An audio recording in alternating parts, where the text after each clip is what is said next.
Welcome to APA's webinar entitled Strategic Approach, Protecting Students, Workforce, and the Greater Community.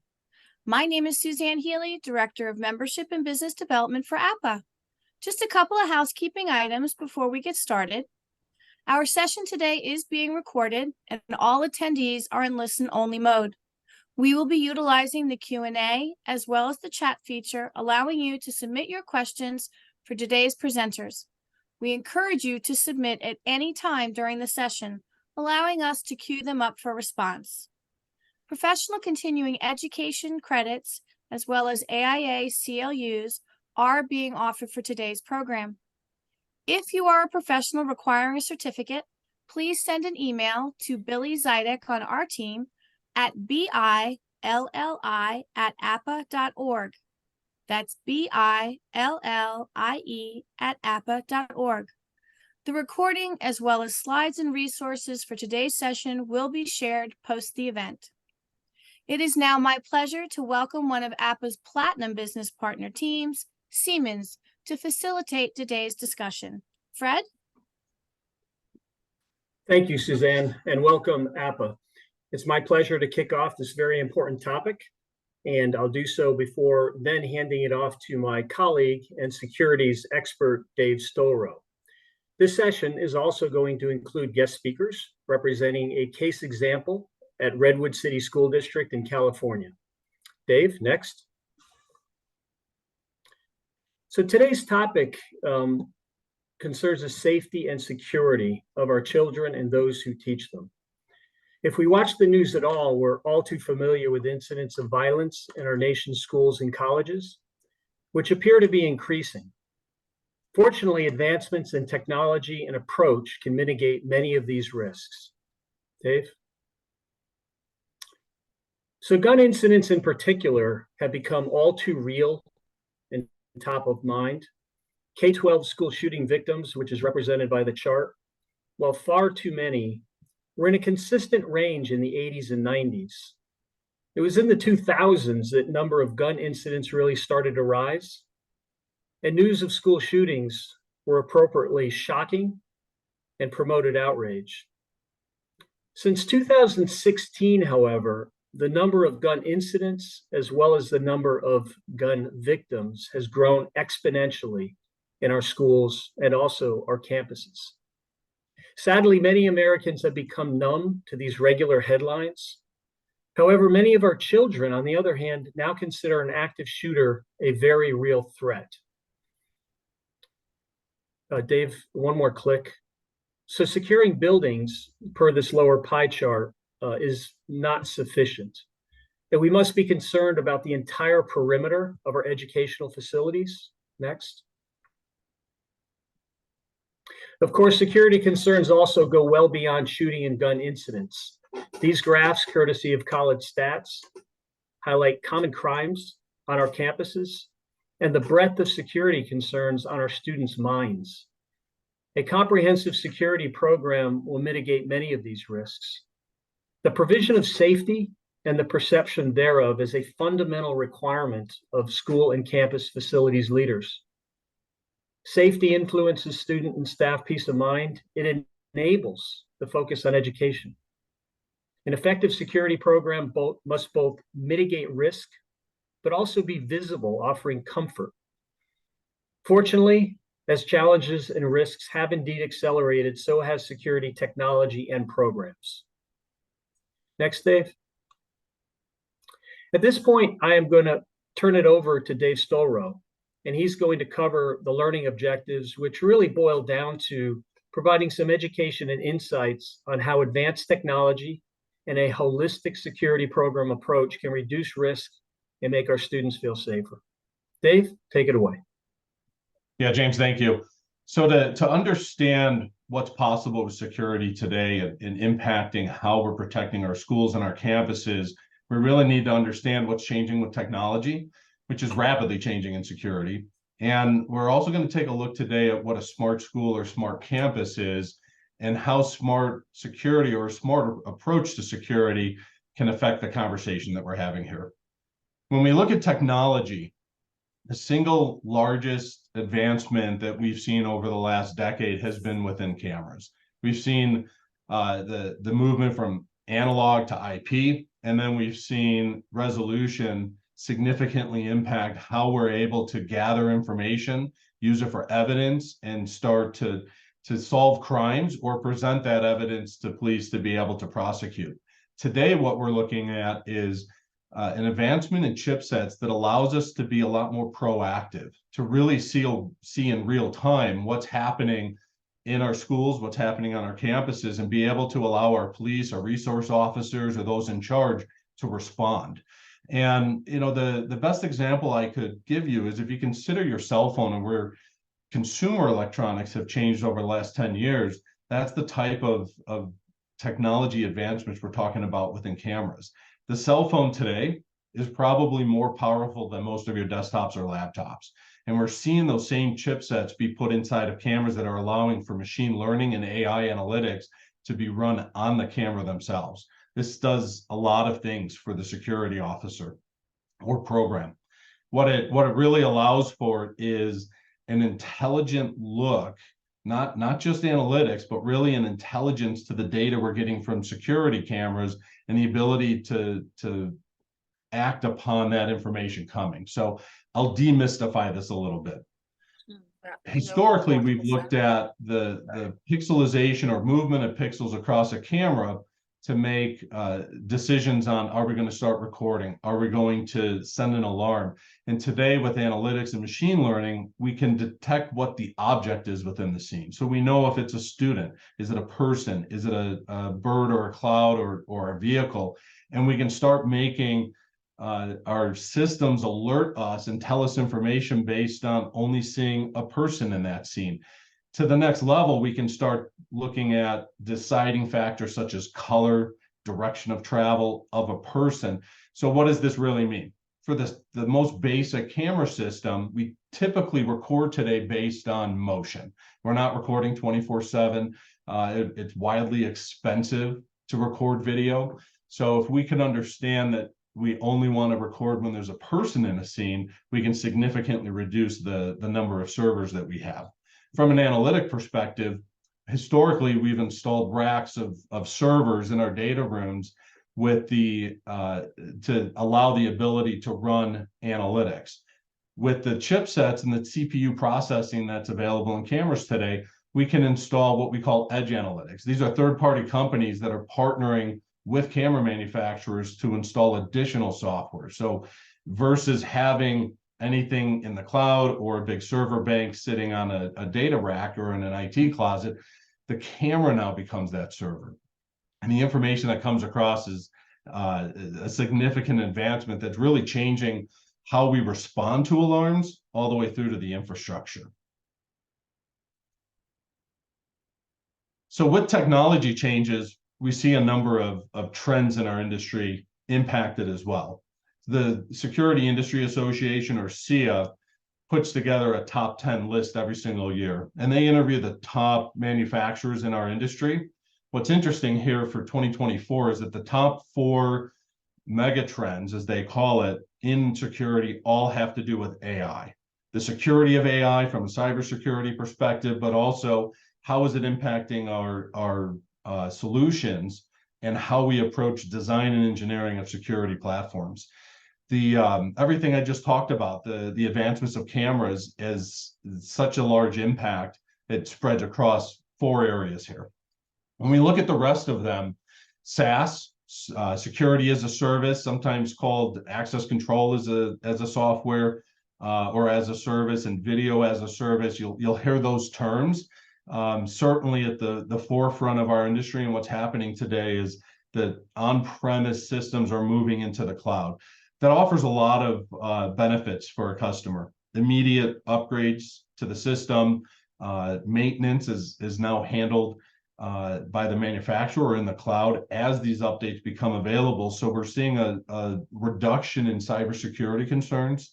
The infrastructure cost to maintain systems is reduced because your head-end storage software is now taken off property. You don't have to worry about maintaining those systems.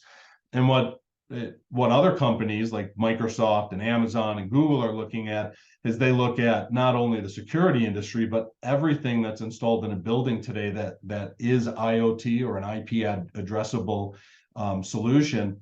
They're seeing a digitalization across the building space. We're seeing LED lighting put in that has an IP address, smart security systems, in addition to smart fire, smart automation, energy, and sustainability. And as these mega companies like Amazon and Microsoft, Google are looking at where they see the trends, they see more and more services being brought into the cloud. We even see this at home with items like online banking, Netflix, right? Streaming services. So the consolidation is simply the absorption or acquisition of a lot of these independent or smaller cloud services into these mega cloud consolidation, and it's impacting security as well. The good news is security at a Google data center, for example, is probably much more secure than the average school or campus could do on their own. And then number 10, 9, I'm skipping over. That's really in the commercial space. Real estate is not optimized since COVID like it used to be. A lot of us are working from home. But 10, the IT and OT optimization. Security historically had been a separate network or a separate layer within the building. Today, what we're seeing is in a smart building application, the energy that I talked about, or maybe automation and fire, is being tied across the same network, the same equipment and hardware is being used, and the operational technologies is crossing over into the IT space, that it's utilizing that same core infrastructure. What that means is we're still segmenting security out as needed from a privacy perspective, but we have ability to communicate and work directly with those other networks because we're on the same network now. We're seeing that as a driving force. More and more greenfield installations or new projects designed by engineers are being developed with that single core IT OT optimized network across the space. And you should expect to hear more of that. That's it made number 10 on the list, but it's high enough to make the list as another mega trend. So I mentioned smart building a couple times and smart security. I want to talk to that a little bit because there's no single product that you can buy that's going to give you a smart security system or essentially a smart building.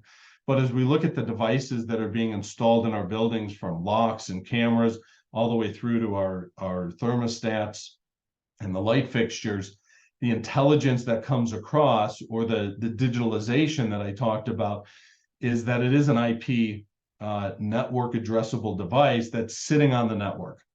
What that means is we can start to interconnect these. And I'm not talking about an integrated building. An integrated building from a security standpoint is really looking at traditionally video and access control tying together. Sometimes you'll bring an intercom, maybe an intrusion system, but it really sits around those platforms. As we move into a smart building, we start to consider, if I can interact with lighting, if I can interact with the other devices within a building, what does that provide from an ROI perspective? Another megatrend on the previous slide. What can I do as creating a people-centric space, which is a question that typically is not asked from security. We're very restrictive when you consider what access control does. But if you consider wanting to be able to adjust energy, or maybe the comfort levels of temperature in a building because you have an assembly and there's twice as many people in the evening than you would see during a normal gym day, that can start to be tied in with your security systems, because at the most basic level, we understand where people are. So as we look at this, I want you to consider your pathway to a smart building is a journey. It's a roadmap. As I said, there's not a single product you can buy, but you need to look at the products you're putting into your space and understand, are they scalable and are they open? Are they is there an ability in a future scape in place for the systems I'm putting in to move to the cloud if that's what we decide to do? Is there a platform for other building systems to tie in that I can have that single pane of glass? So as we look at the journey, I'm going to introduce to the audience here a project that was developed for Redwood City School District. we have a couple people who are going to join us for this call, and we're going to have an opportunity to really hear the customer speak to what it looked like for them as they modernized their school. And we also have James Hartley, who was a Siemens employee. He was the account manager for this project, and there was a lot of different areas that we worked here. So Don Diaz, who's been gracious to spend time with us. He's recently retired, but for probably the last 5 years at least, he's worked on this modernization program that affected 18 buildings. As we look at the size and scope of the district, 16 pre-K through 12 grade schools that serve over 8,500 students, 900 plus staff members, totaling almost a million square feet in just facility size, right? When Don started looking at the modernization, we realized, or what he realized, is every single system he had was disparate. Nothing was connected from a district level. Headquarters for the district couldn't see what was happening at other buildings. You had to travel to sites. And he was really looking for a solution that could provide that integrated, scalable platform.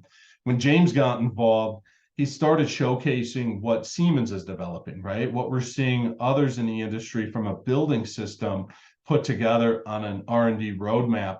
And if you remember 5 years ago, we're building spaces where we were barely even scratching the surface, the systems available in a smart home. In a commercial space, it was a very forward-thinking conversation. So the roadmap was put together starting with a very thorough and deep assessment level that had to understand, where are we today? What are the goals of the district and where to go to? And understanding how can they get there, right? So that's what we're going to talk to. I'm going to invite James and Don to join the conversation.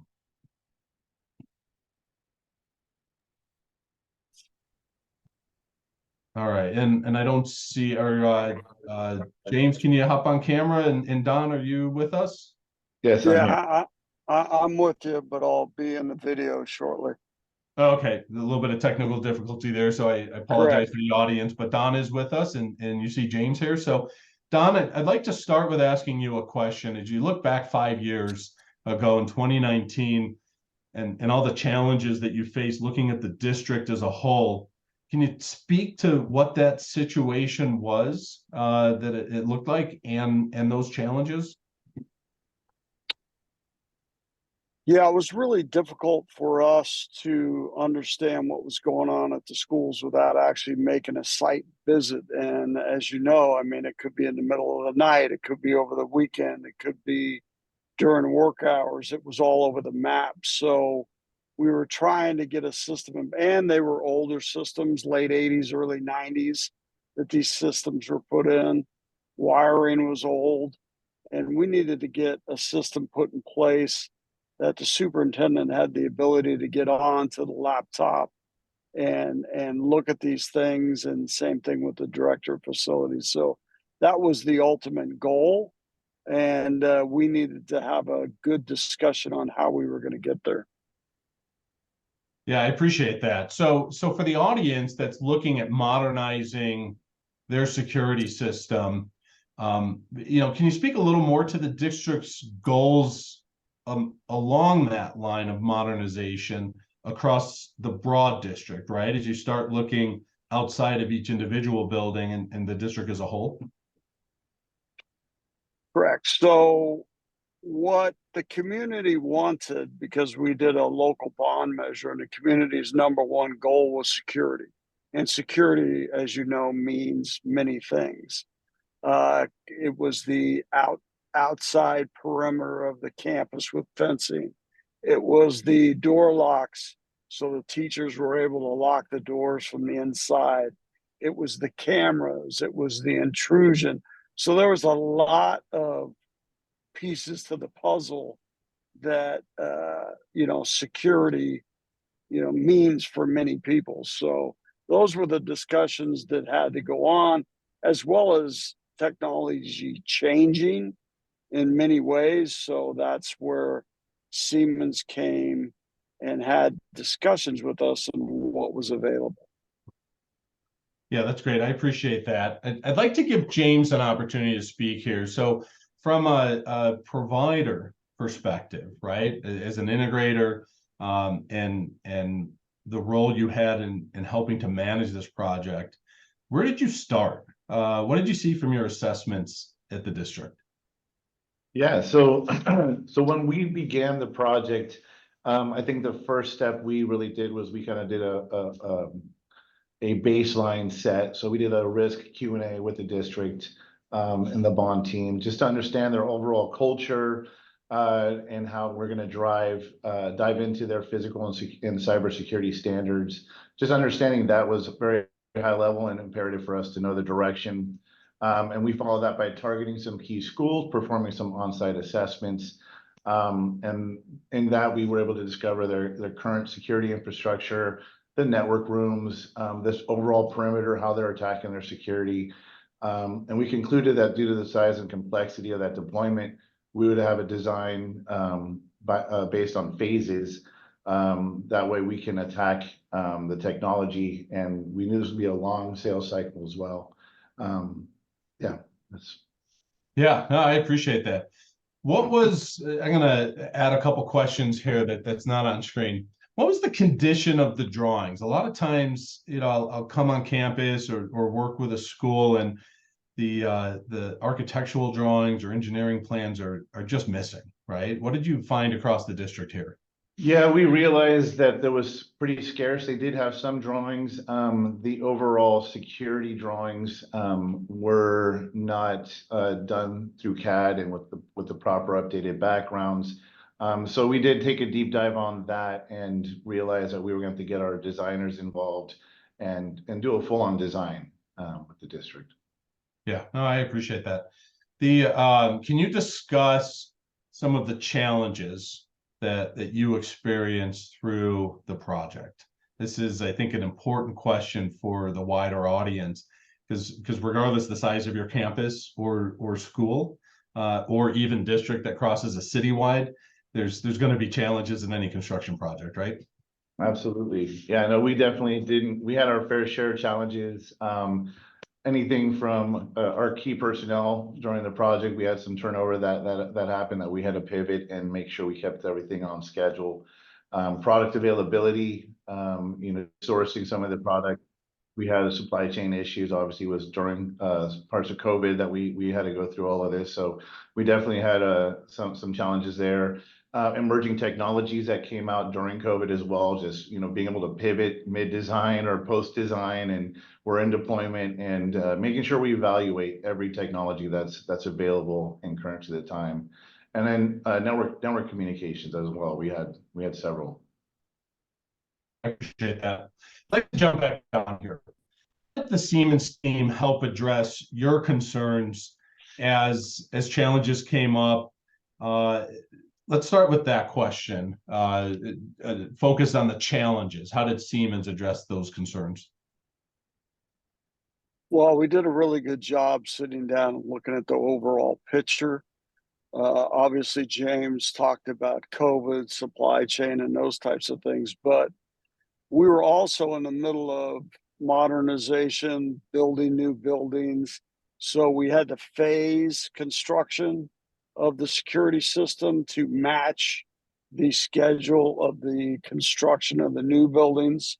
So those were challenges, making sure that our schedule for security matched the schedule for the buildings and keeping updated on that. That was probably the biggest challenge. And then dealing with our technology department and making sure that the wiring that was needed and the hardware that was needed. So those were all the challenges that we had, but we overcame everything, and we have a beautiful system today. Can you speak a little more on how you overcame some of those challenges? And really, I'd like you to consider other district employees in a similar role to you had, a large project, updating security, considering technology changes and entire platforms. How was those concerns addressed, having a partner? Well, we had to follow our schedule for security and then go out to each and every site and each and every main distribution frame, as well as the intermediate distribution frames, figure out what the wiring was of that. Was it fiber optic cable? Was it what was there? Could we hook up cameras? Did we need new hardware? That was every single site that had to have that investigation conversation with the director of technology. And as you know, each site has many of those little closets all over the place that you have to make sure that when you're doing this design, that you know exactly what needs to be done, because we had a mixture of everything. We had some areas that had fiber optic cable, some areas that did not. So as you know, that takes a long time to understand what you have out there.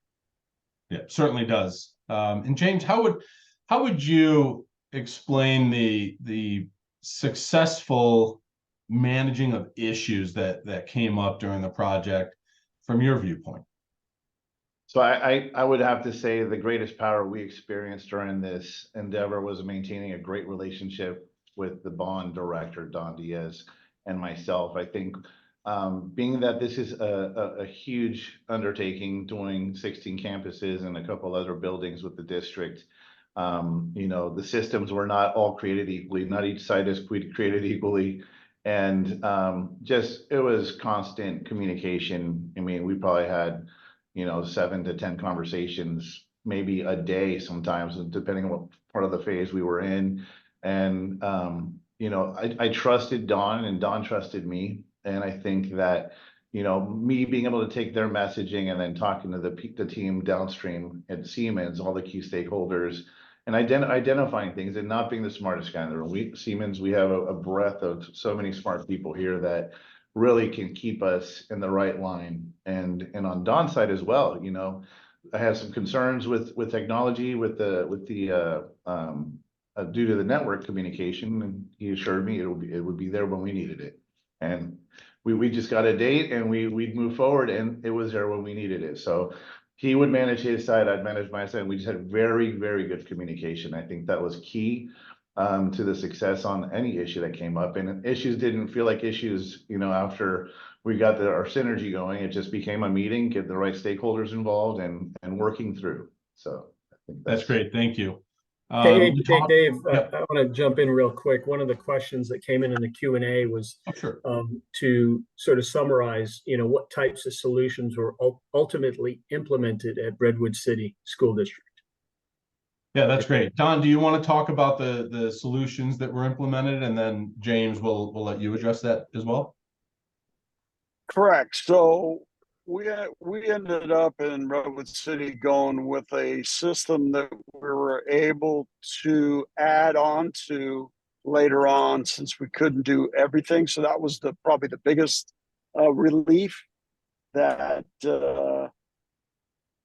to be able to put in any other system later on if we needed to. So that was a big thing. What we did over there for security, and I think that's what the question is about, was perimeter fencing, locks on the classroom, cameras, intrusion. We also did some other types of emergency type things that we did over there. So that's how we landed, and we have the ability to expand on that should we need to. That's great. And James, when you consider all those different solutions, right? They're end-to-end independent on their own, right? The fencing system, camera system, locking and access control, intrusion. What would you add to that in the conversation that we're having here, this roadmap to modernization as far as the platform goes and what was provided for?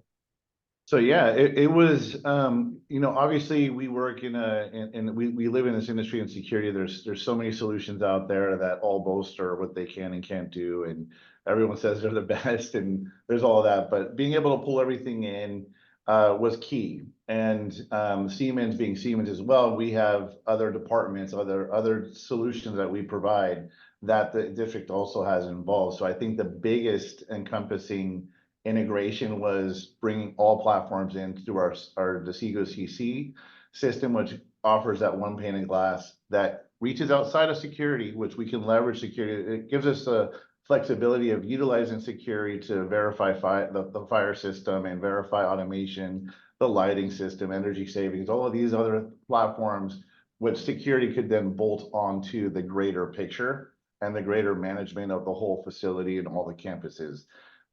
As far as just speaking security, the video management system, the access control platform that we basically brought the intrusion under, we're able to bring everything under one house and under one visibility so that it streamlines, you know, any kind of use case or forensically you need to go back and look at something. It gives you that streamlined approach to be able to get back to everything. So that integrated approach really, really was powerful here. Yeah, thank you. And Fred, are there any other questions you'd like to address now or hold for the end? I see some red dots in the chat. There was one additional question. How long did this project take from start to finish? Yeah, what would you answer Well, to that, Don? yeah, so we basically went out to the community in 2015, in November of 2015, and the community's number one priority was security of the school sites. And you know, security means a lot of things, but that was our number one priority. We, after the community approved the bond, began putting people in place in April of 2016. We hired program management as well as architects in the fall of 2016, and then we started rolling there. And then that's when we got a hold of Siemens and James to be able to do the systems that we required. And we worked side by side, not only with the architects, but also the program management. So I would say total, probably about 4 or 5 years total, because we added some things later on towards the end that kind of stretched it out a little bit, but you know, 4 or 5 years. Yeah, and to give a little more background on it, when the project started, you were really looking at intrusion separately, right? At each district, each intrusion system having its own dialer, its own telephone, and that was the first transition to, as James said, bringing everything under a centralized access control platform, allowed all those phone lines to go away at every building. One central managed site to communicate when needed to the police or the monitoring station. And COVID happened during that time frame as well. So the to add a little more to the question on, you know, time, if you remember earlier, I said it's a roadmap, it's a journey, right? It's you should plan a campus of this size or a district of this size, that it is going to take multiple years, multiple projects. And design was also in there, right? So when we started the assessments, understanding what type of cabling is in what type of closets, and even creating blueprints that didn't exist. So that was certainly things that added to the time frame as well. I do want to get to, I think we've answered on the panel's question. We talked about the funding quite a bit. James, there was a purchasing vehicle. Can you talk to that question really quickly, how about the Sourcewell and how that came into play here? No, absolutely, yeah. Sourcewell was a contracting vehicle that we were able to leverage to pull all this work in, be able to source the infrastructure through the tiers, so we get all the installation done. You know, a lot of times, and this kind of speaks to kind of the open conversation as well. You know, most schools are low bid environments. And, you know, when you have a low bid and you have one site that needs help, another site needs help, and it kind of, everything kind of gets osh-potted, there's not a synergy through the whole system. So the use of Sourcewell and this bond program was truly a blessing for the school to go from a disparate technology to a unified, centralized system that's manageable by one or two people versus having, you know, different principals, it could be chaotic. And I'm sure everyone in the audience knows their challenges that they're having. But that definitely was a powerful strategy, utilizing that Sourcewell. It's an open pricing mechanism and vehicle for us to be able to pull this whole thing off. And thank you for that. And we can provide additional information if any audience member wants to reach out about Sourcewell or the bond or funding solutions. There's lots of options out there that can help with these long-term, multi-phase, multi-year projects to make sure you don't end up breaking that modernization goal and having disparate systems that don't integrate. So with that, I'm going to move on so that we have time at the end for additional questions. Don, I really appreciate the insights that you provided, as you well as James. If you'll both please wait, in a few more minutes, we'll get to the open Q&A at the end of the session, and the audience will have another chance to ask questions. Thank you.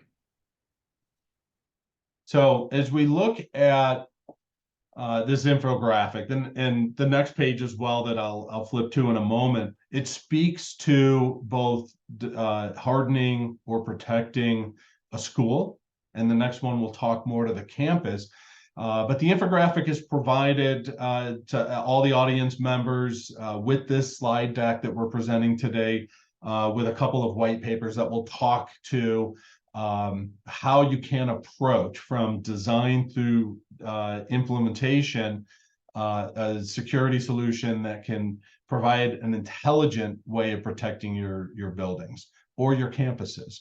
And as we look at the schools, you know, you heard James at the beginning when he was talking about the stats and looking at the pie chart. There's a number of a significant amount of crime happens at the parking lot level before you even get into the building.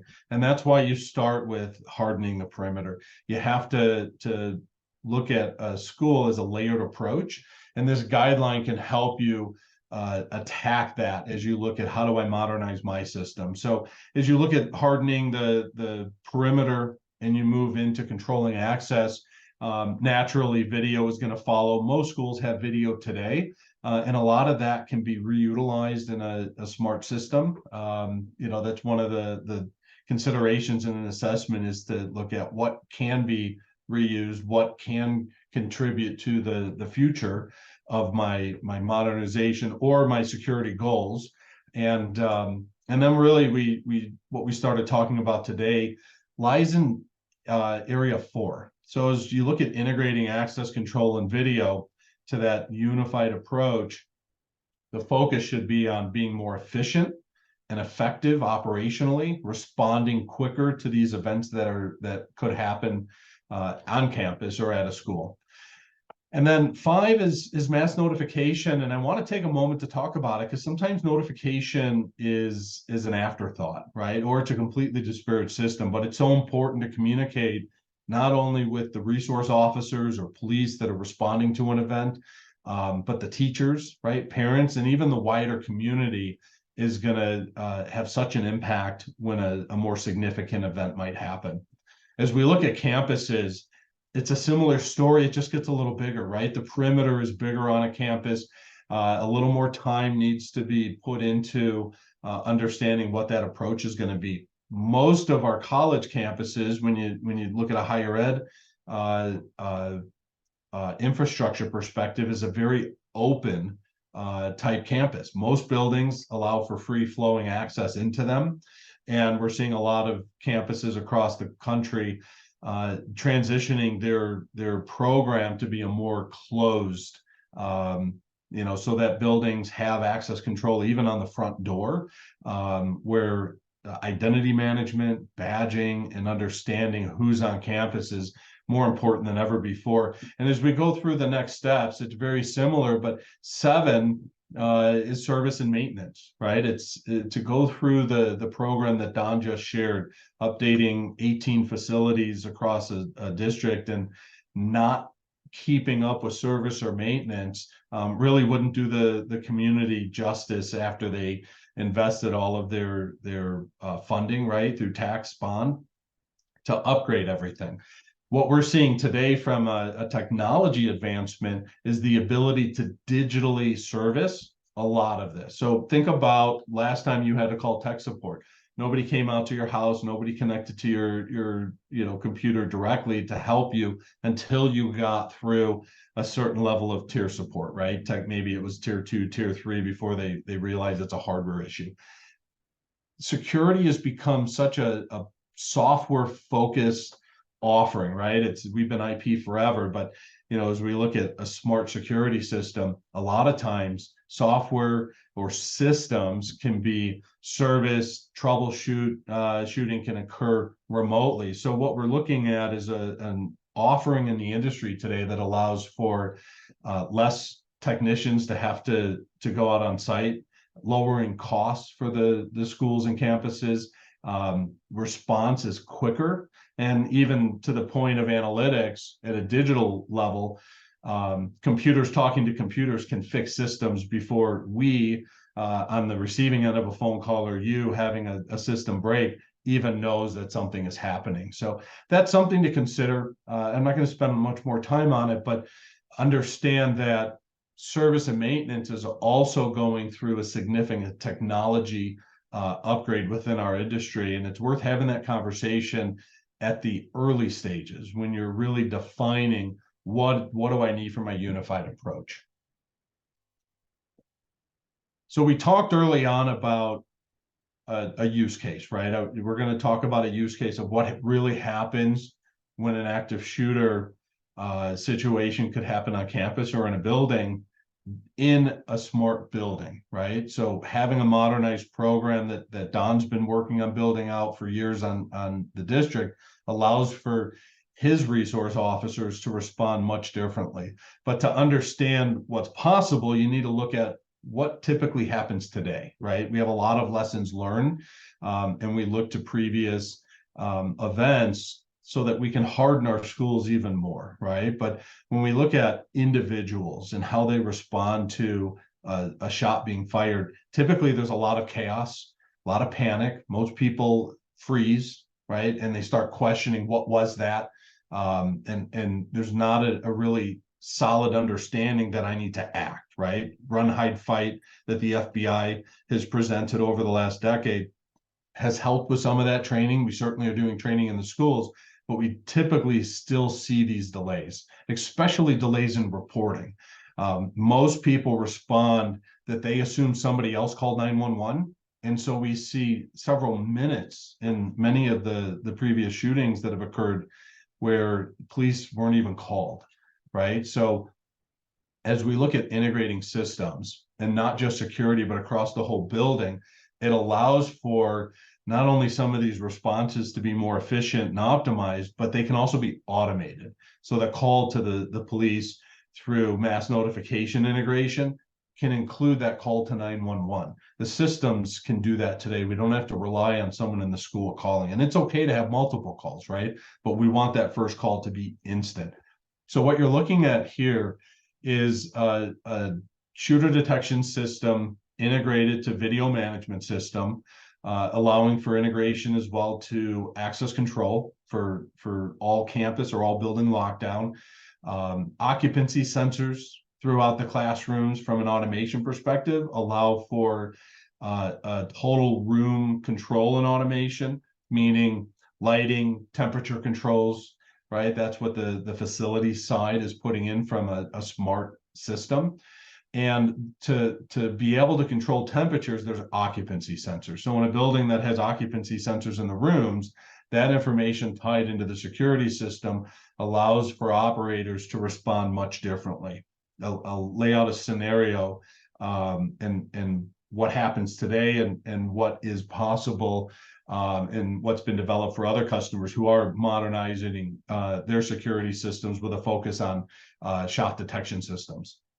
Typically, an operator who sees an alarm come in from a shot detection system is going to have a map pop up. There's going to be, similar to the bottom of the screen that you're seeing, reports, line item type information that says what the alarm is for, right? In this case, it's a gun fired, where it happened, highlighted on the map, and video that's associated with that area of the building pops up. So you could, in this case, see the suspect is wearing a blue hoodie. All that information is easily given to the first responders, with their goal being to stop the chaos, right? Stop the shooter and stop the chaos as quickly as possible is the first goal. The operator certainly is helping in this case, right? He's giving a lot of information here, where the shooter is, what he looks like. But from that point on, the operator almost becomes a bystander, watching events unfold and maybe giving a little more information as the suspect moves throughout the building, but otherwise really not interacting much with first responders or with the event that's unfolding. A smart security solution or a smart building solution allows for the operator to take this to the next level. Because occupancy sensors can highlight which rooms have people in them, he can go to those rooms first and lock down the doors. He can darken the rooms by turning off those digital lights. And, in response to lessons that we have learned, we know that an active shooter typically passes by darkened, locked rooms. They're looking for that easier target. This puts the operator in a point, when I mentioned a people-centric building, right? Or being able to interact with the building. That's what I was alluding to, is in a situation like this, the operator can interact so much more than they could in that first scenario I gave. Mass notification integration, having coupled with the occupancy sensors, allows me to communicate directly to those rooms through the public address speakers, fire speakers, depending on the jurisdiction or other communications. I can speak building to building, floor by floor, and send different messages. In this floor, for example, I would, we could send out a message that says, this is not a drill, run, hide, fight, right? That specific message you want to say. And other buildings on campus can be told, seek shelter. There's an active shooter within that building. In a separate school, you can unlock perimeter doors, making it easier for first responders to get into the space they need to, while still communicating to the occupants of the building. It's a much different situation and allows the people on this side of the glass or the platform that you're managing to really interact with the building and interact with the software at a much higher level than just reporting to first responders. And that's the type of technology advancements that we're seeing that tie in other systems across the building. So you'll see a lot of that in the industry, right? If you go to the trade shows or you talk to, experts, this is the type of integration that's possible with your systems today. So with that, I do want to open it up for Q&A. I'm going to invite Fred and James, as well as Don, to come back on. And Lynn, do we have any questions from the audience? Yeah, we do have one question. Since your system will essentially become a proprietary enterprise system, how do you, or did you, overcome the competitive bid requirement in the procurement policies for many government entities? Yep. So the proprietary conversation in security is very interesting, right? There's when you consider fire, which most buildings are familiar with because it's required by code, there's a certain number of companies that provide a fire alarm system or a fire detection system, and those are completely proprietary, driven by UL listing. So a single smoke detector by brand has to connect to a fire panel by that same brand. In security, we see couple different platforms, right? Some companies are end-to-end very closed. Only their cameras can work on their video management system. And when you look at their connected partners, it might be very limited, or they don't have a program to connect other branded solutions. Siemens has taken a position in the industry where openness is extremely important. We've seen this across the last 12 to 15 years with the development of a group called Onviv, developing a core set of integrations across different brands. And today, knowing that digitalization is happening across the building space, we're developing solutions that are going to sit in a software level similar to Apple or the Google Play Store, where apps can be connected very easily. We have a very wide range of connected partners that we bring into what we call our marketplace. And we see this across other security brands as well. So the solutions provided specifically for Redwood City is of this open platform. Now, from a bid perspective, you're right. Not every integrator installs every single brand, including Siemens, right? There's there's probably 20,000 plus vendors that will show up at the International Security Conference and Trade Show next month. And there's no one company that can be experts in everything, right? So as you look at that, the ability for open bid market and to have the compliance within procurement requirements for funding doesn't necessarily mean that everybody in the world can bid on that project, but that you don't have a single source bidding, right? So the platform itself can allow for multiple bidders. There's from what Siemens makes from a software perspective, we're not manufacturing any hardware. So all the hardware that's installed, from a lock to a reader to a camera, all of that are third-party brands as well. So that's one part of the answer, and it's a very long conversation. The second part is Sourcewell. So Sourcewell is a procurement vehicle that pre-bids all of the providers through a qualifications base, not only on the capabilities of a installer or an integrator, but also the capabilities of the brands that are installed. And it allows educational facilities to use public funding through this procurement vehicle, knowing that bidding has already been done on their behalf.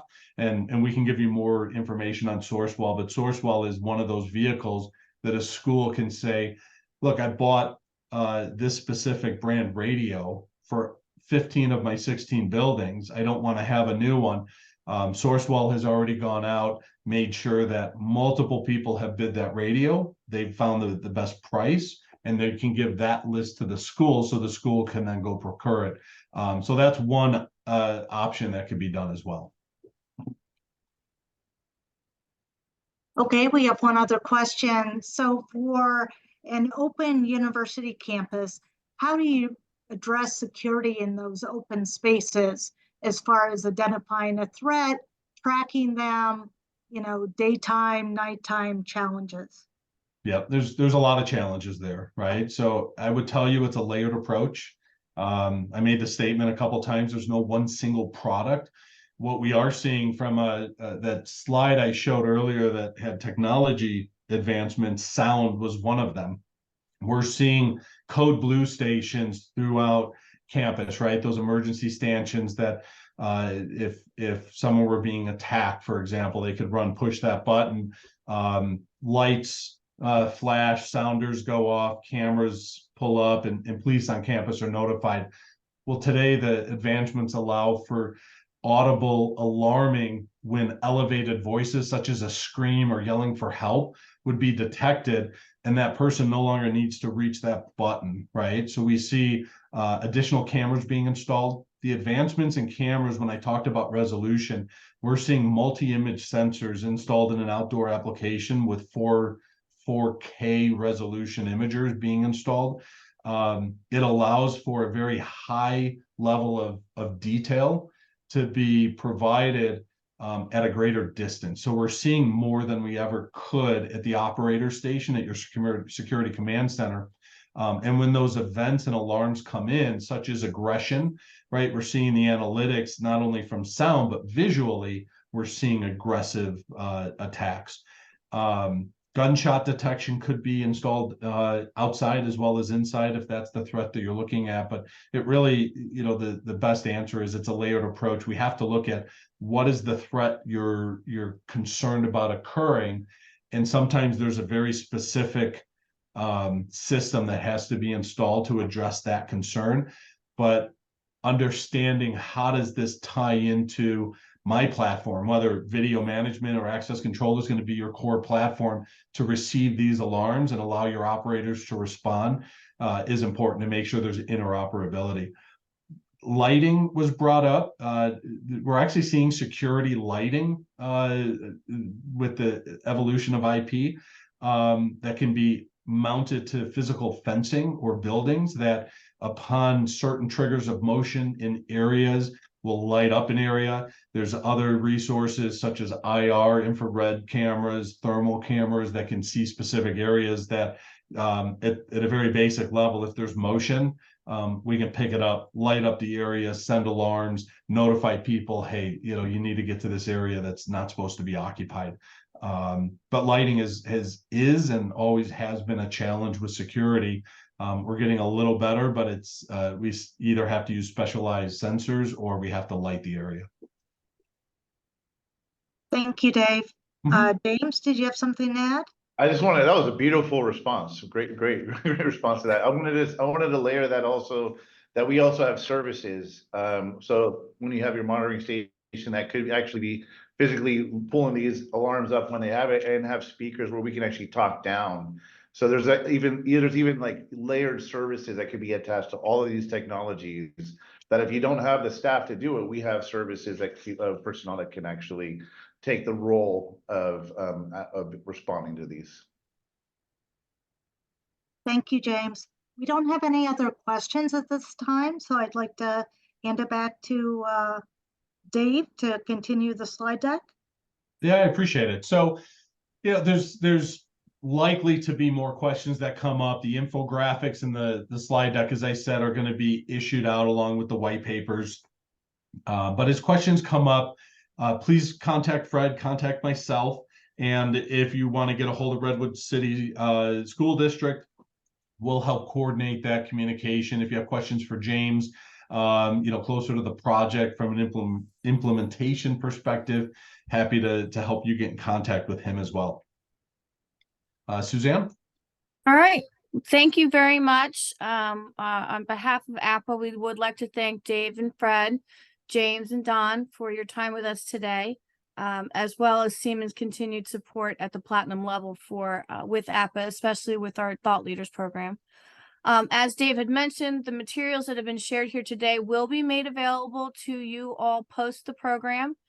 And again, if anyone is seeking credits for today's session, you will want to reach out to our team member, Billy Zidek, that's BILLIE @appa.org, for assistance with receipt of those credits. Wishing everybody a great rest of the day. Take care. Thank you. Thank you.